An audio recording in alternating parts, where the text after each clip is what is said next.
adjusting things and to work well, what is higher, what is further here.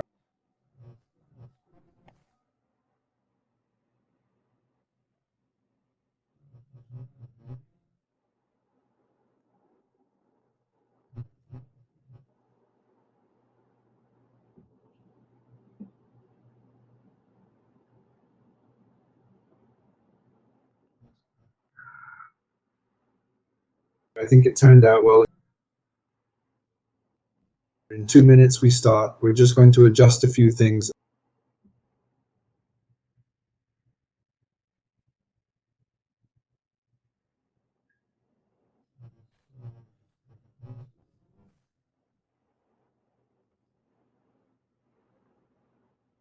And we start the live. In a minute we start.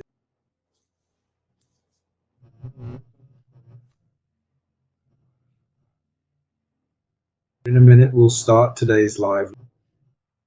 Let's talk about some things new. It's always good to have a new topic, right? Today we'll have a new topic again, and we'll quickly start the live. In a minute we'll start today's live.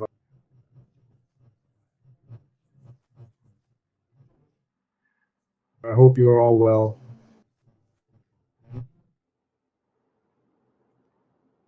Still small adjustments.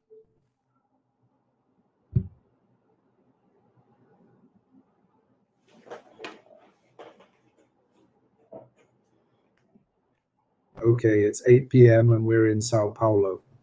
Today's live broadcast is on April 16th, 2025.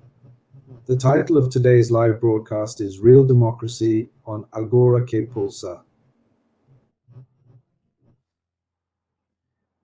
I'm going to talk a little bit about consciousness in flux, okay?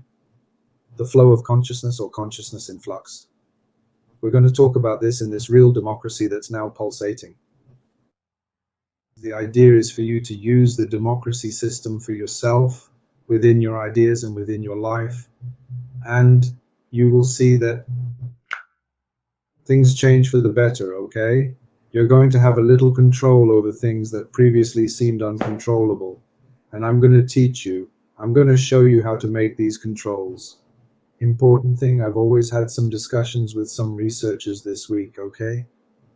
Normally when you're going to explain something, you get a bit dizzy, and you're going to explain something, you cut things out. You create models, you create cutouts to explain, to increase the understanding of things. But every time you create a model, when you cut out, the whole is the cause of anything.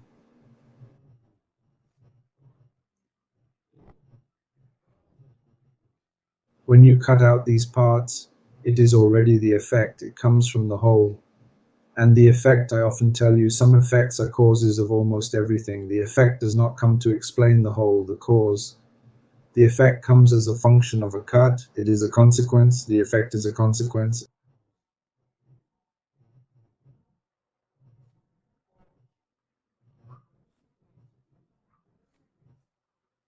Every time I try to explain to you, like today, I will talk about real democracy and the pulsating now, this consciousness in flux.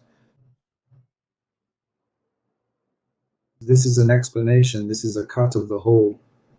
And since it is a cut, it is not a cause. This explanation is for you to understand, for you to try to optimize things in your life, but it is a type of model. It is a type of explanation, examples. So that is what we are going to do again today.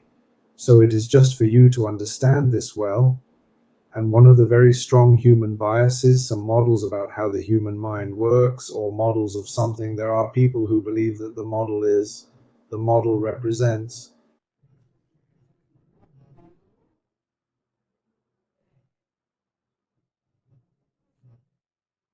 For example, some sacred books represent spirituality, and some say that it is not spirituality.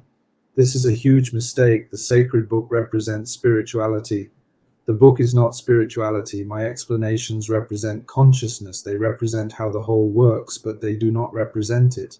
It is important that you know what it represents and what the cause and effects are, or when you cut it out, when you are explaining, you are only explaining a little bit of things for understanding.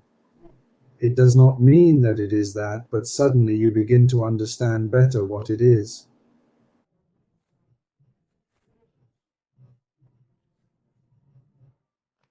Happens here in our box, and here we go. We're going to start today with a new word that I heard a few days ago. This word, which is a type of entity of the Amerindian people that they call chins. The chins have an entity that they call Apus. Apus is the following. Apus is a living entity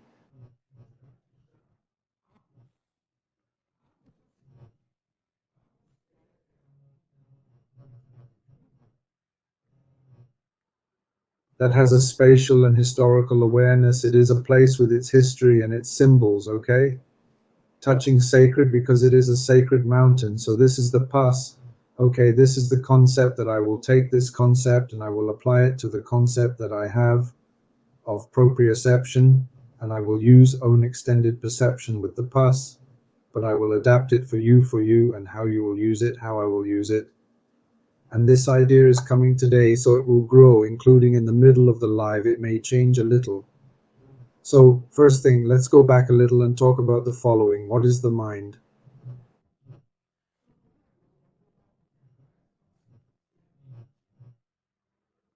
I adopt the mind, the Damasian mind, which is interoception, a deep visceral sense that represents the body's homeostasis, and proprioception, which is the body's position in space. It will be the joints, the muscles, the tendons. How is your body in space? Okay, but look, when you perceive your body in space, you perceive yourself within a larger volume.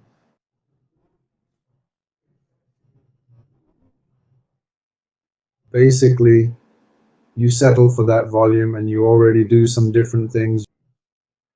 You already put some feelings into it to get into this volume. It seems complicated, doesn't it? When you perceive a space and you adapt to that space, that adaptation, look how complicated it is. You have your own perception, your position in space. You can close your eyes and you know what your position is in space, what your muscular tension is. Suddenly you even feel muscular tension. That's proprioception. I'm extending that proprioception, I'm putting it in place. You arrive in an environment and that environment limits you in some way. And that environment, that volume, that whole will make you change your body.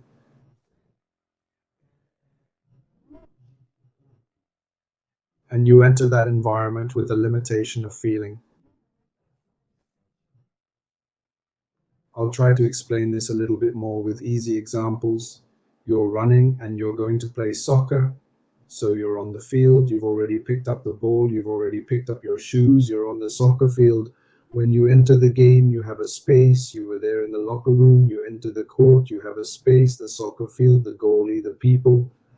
This space that you have, this volume that you have, this space that you have, it's there outside of you. Okay, inside of you, what do you have? Interoception and proprioception.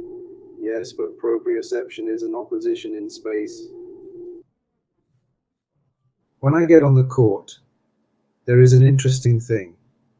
I perceive the court, I perceive my movements and where I am, and naturally as something mysterious, as something divine, as an entity. When you enter the court, you have a restriction of feelings. Inside the court, you can feel this, and this naturally. And these feelings, let's go back there. Feelings, I speak of consciousness, which is a feeling, which is a metabolism. It is a movement that is perceived as produced, in this case, in the feeling. So consciousness comes from the feeling.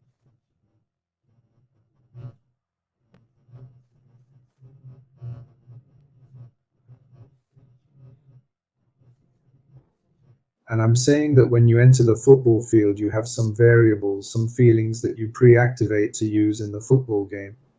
But you don't think about it, you just go and it happens. Different from the feelings you have when you enter a church.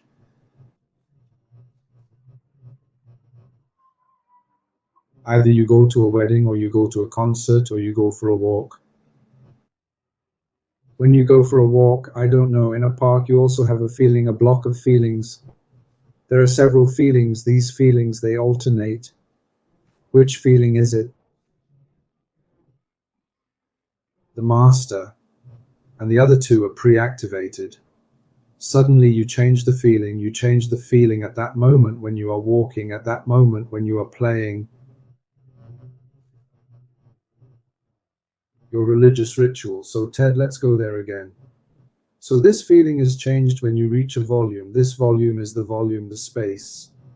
Inside the church, on a football field, inside a sacred mountain, for example, walking on a sacred mountain, for example. So at that moment, you have already changed your feelings.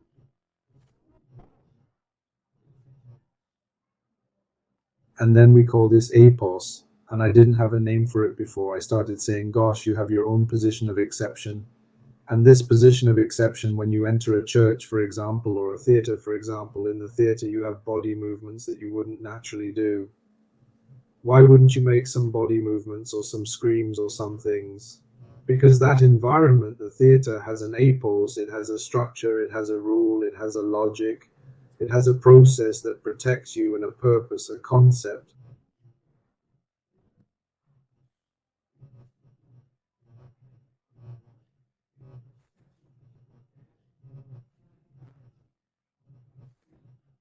After that, and this concept limits your feelings. Look how interesting.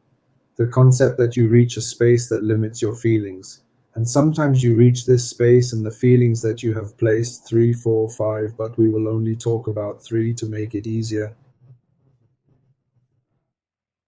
It may not give you a sense of belonging to the space because you go into the space with a feeling of strangeness, for example. If you enter the space with a feeling of strangeness, that feeling is preserved and you don't have a sense of belonging because you have a little more cortisol. And cortisol doesn't give you a sense of belonging. You move away from the space. You are not there, you have not diminished yourself. Local, because you have cortisol, you have a pull, you are different, so let's go. So opus is this volume that you perceive outside of yourself, but you already adapt and you already use 3 feelings. It can be more, it can be less, but 3 feelings, okay? So let's go. I'm going to enter a feeling that would be the feeling I entered the space.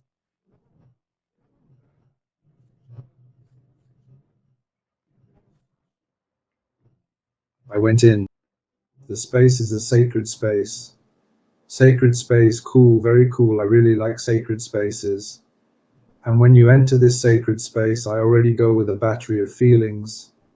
If I have experience in this sacred space, I have already entered it other times, or since I was little, my parents took me to this sacred space, and since I was little, the feelings have been improving to have this, and that feeling in this sacred space. Okay, but these feelings are something that last a long time. Emotion is a quick thing. In about 10 seconds, the emotion is gone.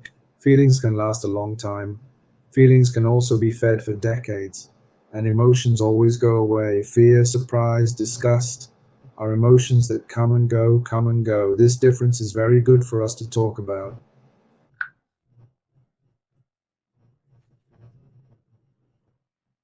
I enter a sacred place with a block of feeling. These feelings that I am with and the stimuli that come from it will come to my consciousness. But these feelings have an interesting thing. He can have each of the feelings. I enter a sacred place and I enter with a feeling of mourning. It's a sacred place. I have a feeling of mourning. I enter a sacred place and I have a feeling of gratitude. Do you understand?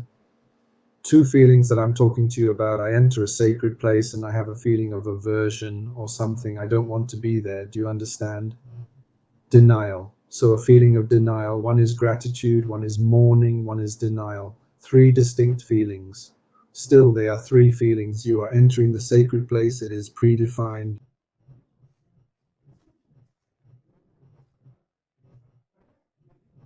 You're a little bit grieving, you're thankful, but you're also a little bit aversion to that place. I don't want to, okay? I don't like this religiosity. I don't like this sacred place. I deny being here, but you are. But there is gratitude and there is mourning and there is this here. Look how interesting. Even in mourning, even in gratitude, and even in aversion, you can have 3 other categories. What is the following? How will this feeling act? So I am in the state of gratitude, which I like, and I'm normally in this stage of being grateful for things, even thanking things. When I reach this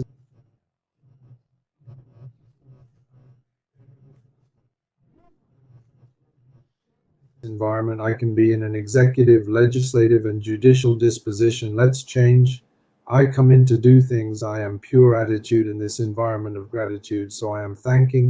I put something in order. I put a candle in its place at night. I put a flower or arrange it. I am thanking. I am pure execution or legislative. I am simply planning what I am going to do. What are the rules of this place? I am planning the things that are going to be done, or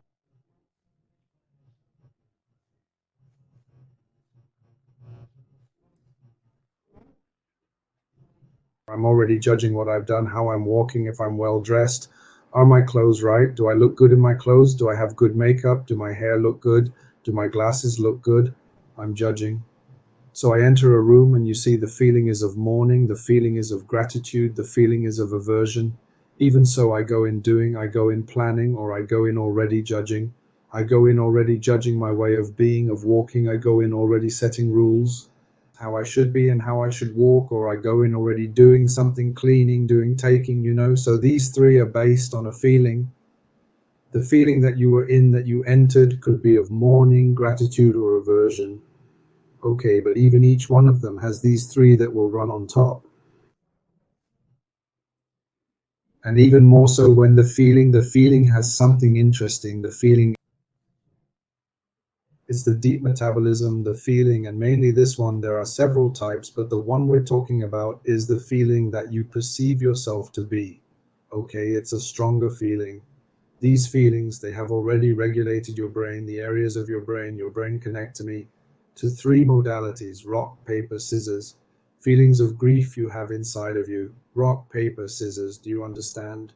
But you are executive, you are legislative, you are judiciary, you are doing things, you are planning, or you are judging what you did.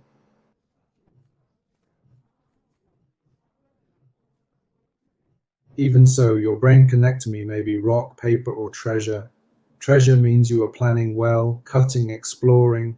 Rock means you are already on automatic. For example, you're on executive and automatic. You are already doing things. You are pure action and reaction. And if you're in the legal field, you're already judging, is it right? Is it not right? Did I do the right thing? You look at the past, at the things that have already been done. And these connectums are there inside your head. So it's how the information goes from one side to the other. Okay. So what is important normally in these connectums? Sometimes you are executive, and even in your feeling of gratitude, you are executive in gratitude. But in this process of gratitude, you can be extremely stoned. So you are thanking, doing things, thanking, and stoned. There is no process outside the somatosensory. You are executing things all the time. That's all.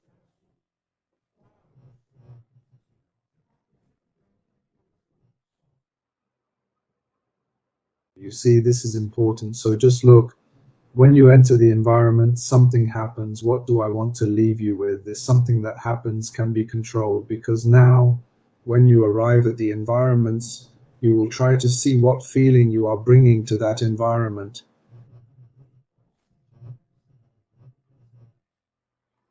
And what feeling can be conveyed in this environment. And then you will see that an environment that has this knowledge, this entity, which is this environment, what this environment wants. For example, some mystical Amerindian walks, they go walking, they sometimes walk in the desert, fasting, and each environment, each place they have, sometimes the walk is a little faster, a little slower.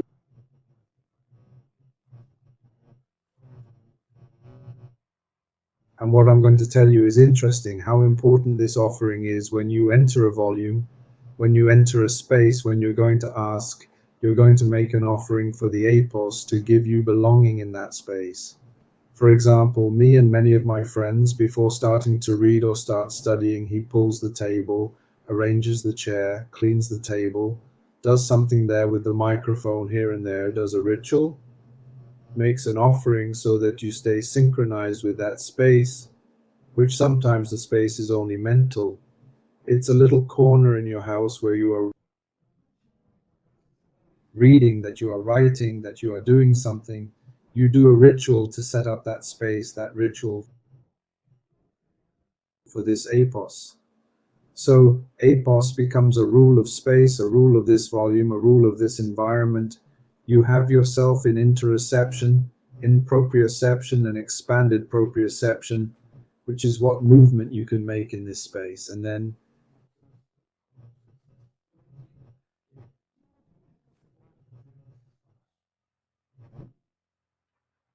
what feeling am I entering this space with? When you arrive in the space, this feeling already comes with it. If you are immature, if you have not been trained in this space, you do not know what feeling to bring. If you have been trained to always go to this space, the feeling is already well filtered in the head of this child, this teenager, this person. Okay, let's go. I think I already got the idea. Now just repeat the idea several times until you get the whole style. Consciousness is a movement that is perceived to be produced in the metabolism. A feeling is the metabolism. A feeling is the metabolism produced. And this feeling produced, this metabolism produced on top of it, that I perceive, that I feel the self, the stimuli come and have a consciousness. The Damasian mind, which I speak to you about, is interoception and proprioception, the deep sense and your position in space, okay? So when you enter an environment, you enter a position in space and you enter with your interoception, okay? But the environment imposes a feeling on you and imposes restrictions on your movement.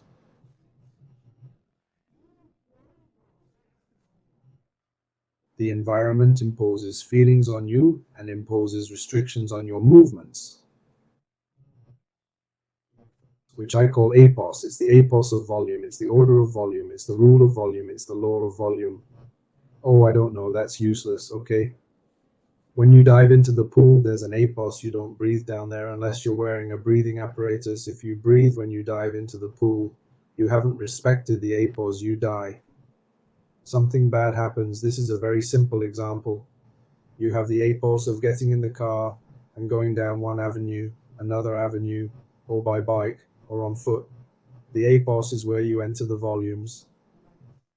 He has a rule for you to enter that volume, for you to enter that forest, for you to enter that building, for you to enter that hall, that theater, that church. There is an afterthought, there is an idea, there is something that will protect you and protect everyone in that environment. That's the idea.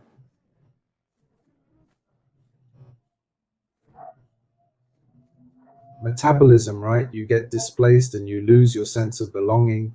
You feel strange in the environment. So, man, here it's October, this environment is protected. Relax, the body releases cytokines, releases a little dopamine to reward itself, and that's fine. So, cortisol has gone down. If cortisol has gone down, you now have a sense of belonging because these molecules give your cells and tissues a sense of belonging, and the body already relaxes. And then you feel the belonging, the result of the molecules, dopamine, oxytocin. There are other molecules. In the next live, I'll talk more about these molecules, which is important. You have. So at that moment, when you have the right feeling in the volume, then you start to have the stimuli. Look, the feelings. There are 2 or 3 feelings that are appropriate to the volume. I mean, the after, the order of the volume, the care, the rules, the care in this volume, in this place, in this space is well placed. So you can vary the feelings and there will be no problem. You can express yourself in any feeling really. But when you change feelings, you have changed consciousness. Even so, it is in accordance with the rule of the place and you are free.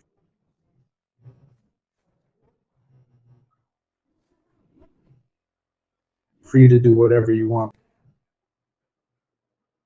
But he doesn't want to because the feeling is already coherent. Do you understand? You are already choosing one of the 3 feelings. What you want to do is what can be done. That is freedom. What you want to do is what can be done within those rules. You want to go in the pool and dive in, and you will say, I want to breathe underwater. No, I don't want to breathe underwater. So I don't want to, I'm free. So to breathe, it doesn't make sense to say something like that. Because when you dive underwater, it's a different volume, it's a different apex, it's a different entity, it's a different control. Maintaining life there requires some rules, and it's about observing your heartbeat, your breathing. There are some rules. And you observe these rules and you insert yourself into the environment with a sense of belonging, with the right feelings, okay? And these feelings, when will I have flexibility in my feelings? This is an interesting fact that I've mentioned before, and I will mention it again now so that you can get this idea straight. You have a feeling, one of the three or of several feelings that you have. You make it flexible if you allow a feeling to have all the emotions. Even if you are feeling happy, you can cry, laugh, you can be happy and sad on top of the feeling of happiness.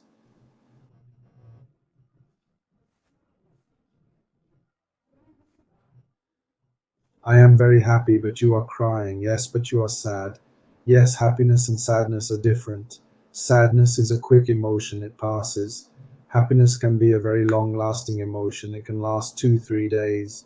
But within happiness, within a feeling of happiness, you allow emotions to float: fear, disgust, a certain aversion, sadness, and joy on top of the feeling of happiness. Sometimes you have a deep feeling, an aversive memory, for example. You do not admit on top of this aversive memory to feel joy. Laughter is not allowed.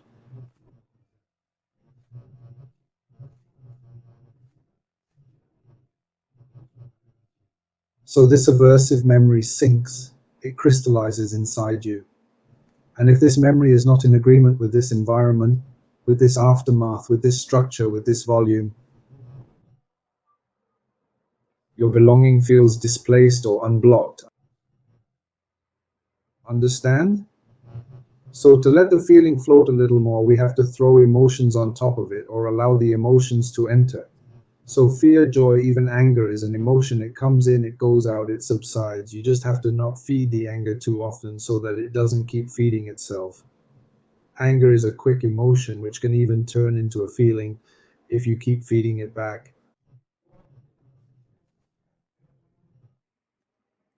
So look here. If you give yourself the right, if you allow yourself to exchange feelings that are compatible with certain environments, you have an environment that you entered with certain feelings. But these feelings are not doing you any good. You can exchange the feeling or simulate a better feeling, especially if your body is well. You are not sick, so you can simulate feelings. And this simulation of feelings, the alternation of feelings, you are alternating consciousness.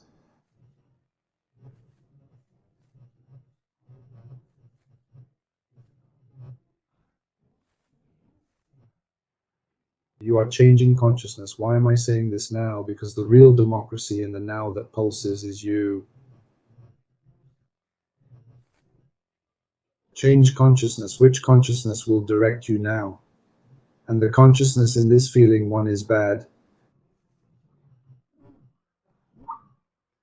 Pass the feeling to number two. It's better, it's not so.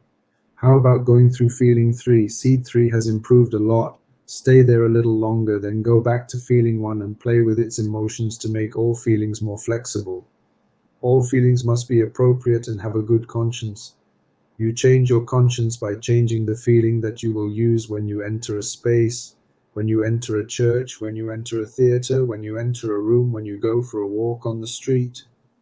With which feeling will you walk? With which feeling will you walk? In other words, what kind of consciousness will you have? Your consciousness is not good. Change your feelings. Change the feeling. Feeling as I speak can be a belief. Belief is a deep feeling. Belief is a deep feeling. The belief of the self, for example, is a Republican feeling. The self is very Republican. The self has to have rules, and the self does not exist.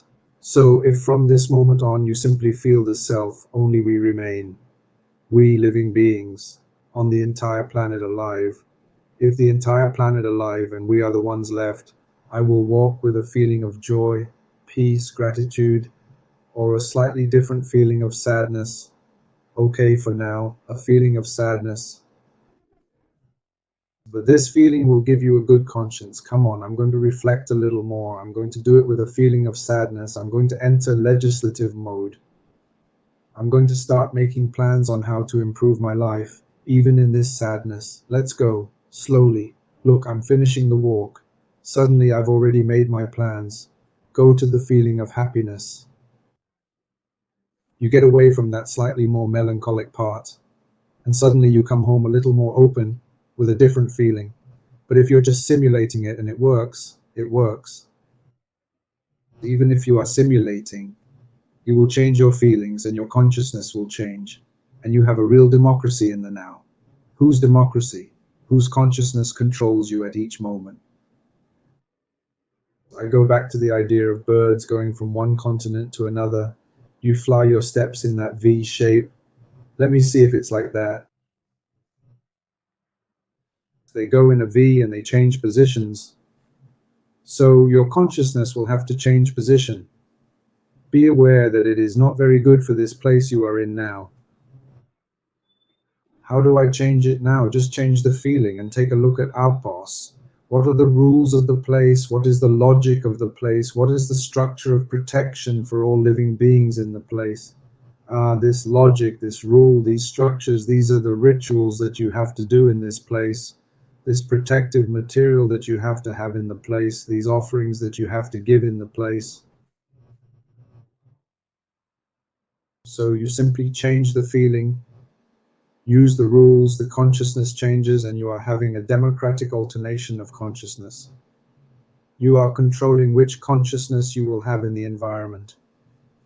It is something we have to practice. I have already been practicing it. Sometimes it works. Sometimes it doesn't. Sometimes it does, because sometimes the feeling is very tied up and doesn't want to come out, but sometimes it works like that. And normally the good mood and letting the emotions of joy rise and fall, these things, even the dojo, the bitter, the sour, the smell, something makes the feeling a little more flexible. And you can get out of something that was bad. And then you change the feeling, the consciousness changes, and then you let it be the agent that will touch that moment. It touches your life at that moment with that consciousness. It is evident that we are saying that sometimes this feeling that is changing you can put a group feeling and you will overcome your interruption. Then you are in the collective of belonging and you can be achieving yourself. You have to understand that. So choose, be responsible, what feeling you want to have in each environment.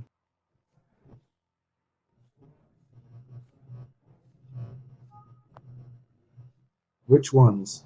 And how do you exchange one feeling for another in the environments? And you are free to exchange because all feelings are compatible with that environment. And then you have the freedom to exchange consciousness in an environment several times. Guys, this is what I wanted to leave with you, this logic of this Apus, this entity, which is a Quechua entity of the American people of Chin, which says the following: this structure, this logic, this reason, this ignorance that is in space, that is in this mountain, that is in this river, that is in this place, that has to be respected so that the living beings of that place can get along in that place. It serves our schools, our church, our outings, our, all events. When you're in the kitchen, it's one place. When you're in the living room, it's another place. They're different concepts. So you go to the living room, you can feelings and you are free to exchange. And that is belonging. You are home, guys. This is what I wanted to leave with you. A big hug. See you next Wednesday.